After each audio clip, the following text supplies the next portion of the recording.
Meus irmãos e irmãs, o Evangelho de hoje apresenta um dos 3 casos de ressurreição operados por Jesus, de acordo com os 4 Evangelhos.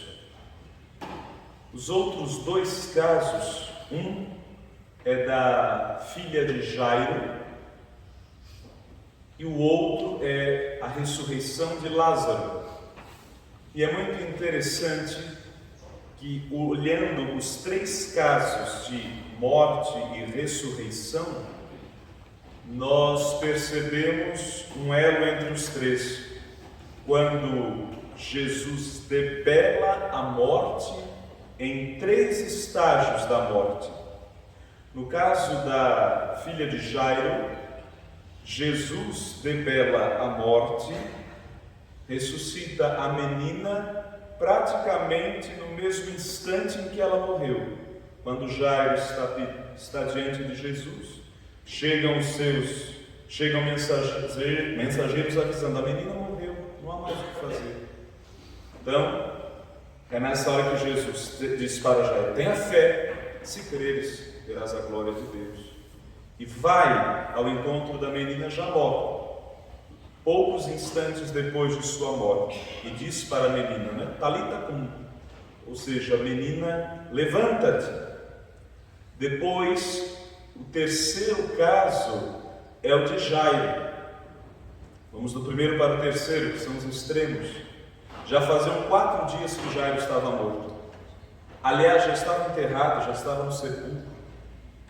Quando Jesus chega, e também para aquelas pessoas que estavam ao redor, já não havia mais o que fazer, porque já eram 4 dias que estava morto.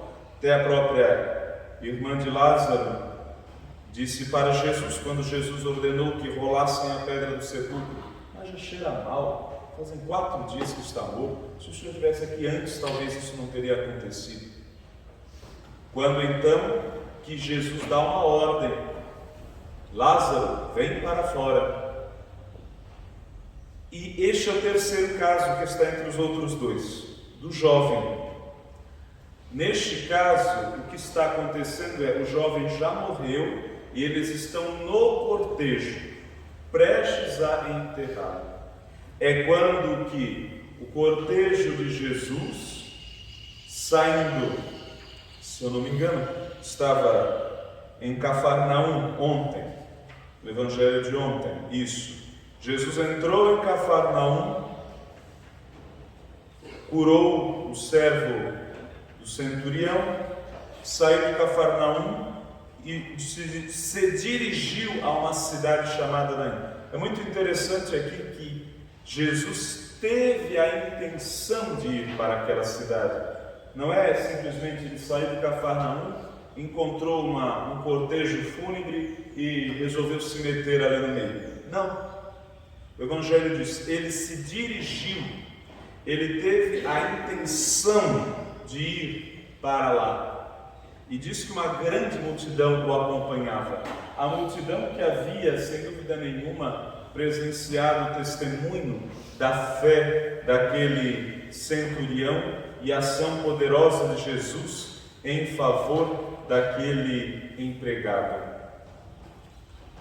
Ou seja, 2 contrastes: a procissão que vem com Jesus, repleta de alegria, de entusiasmo, de esperança, e a procissão que, saindo da cidade de Naim, carrega o corpo de um jovem morto, acompanhando uma mãe viúva. E as 2 procissões se encontram nos limites da porta da cidade. Aqui não há um pedido da mãe, de ninguém da multidão. Ninguém pede para que Jesus faça absolutamente nada, diferente do Evangelho de ontem, que há um pedido. O próprio servo do centurião vai até Jesus. Depois, algumas pessoas influentes dizem: olha, Jesus, atenda ao pedido desse homem, ele foi tão generoso para conosco, nos construiu esta sinagoga para nós, como que para exigir uma troca de favores ali. Aqui não há nada disso. A mãe não pede, a multidão está, e diz que grande multidão da cidade a acompanhava, ninguém faz absolutamente nada. Diante de uma situação que não se vê solução, sobretudo quando se trata da morte. É Jesus então que intervém, porque sente compaixão daquela mulher. Não faz tanto por causa daquele jovem. A compaixão de Jesus em relação à mulher se reflete na vida daquele jovem. Interessante que o que ele diz, para ele que não foi solicitado para nada naquele momento, ele diz algo muito intrigante à mulher: não chores. A única coisa que ela não podia deixar de fazer naquele momento era chorar. Afinal, ela estava experimentando a morte do seu filho. O que Jesus queria fazer naquele instante, mais do que ressuscitar um jovem que havia morrido, um jovem que havia deixado sua mãe sem qualquer perspectiva de vida e de futuro, o que Jesus quer ressuscitar naquele primeiro momento é a esperança da mulher. Não chores. A esperança daquela mulher. E então manda que o cortejo pare, toca o caixão. Jesus coloca a sua mão sobre aquele símbolo da morte. Ele não toca o morto, ele toca aquilo que simboliza a morte. Interrompe o cortejo, os que o carregavam paravam. E Jesus diz: jovem, eu te ordeno, levanta-te. Jesus não dialoga com a morte. Para Deus a morte não existe. Jesus dialoga com o jovem morto. Eu te ordeno, levanta-te. O que estava morto sentou-se e começou a falar, e Jesus lhe entregou a sua mão. O que há em comum entre os três casos de ressurreição que Jesus opera?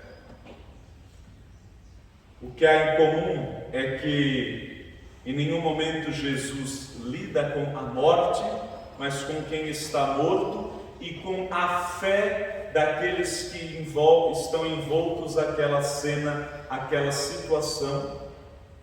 Em segundo lugar, a palavra de Jesus é uma ordem dirigida à pessoa que está morta.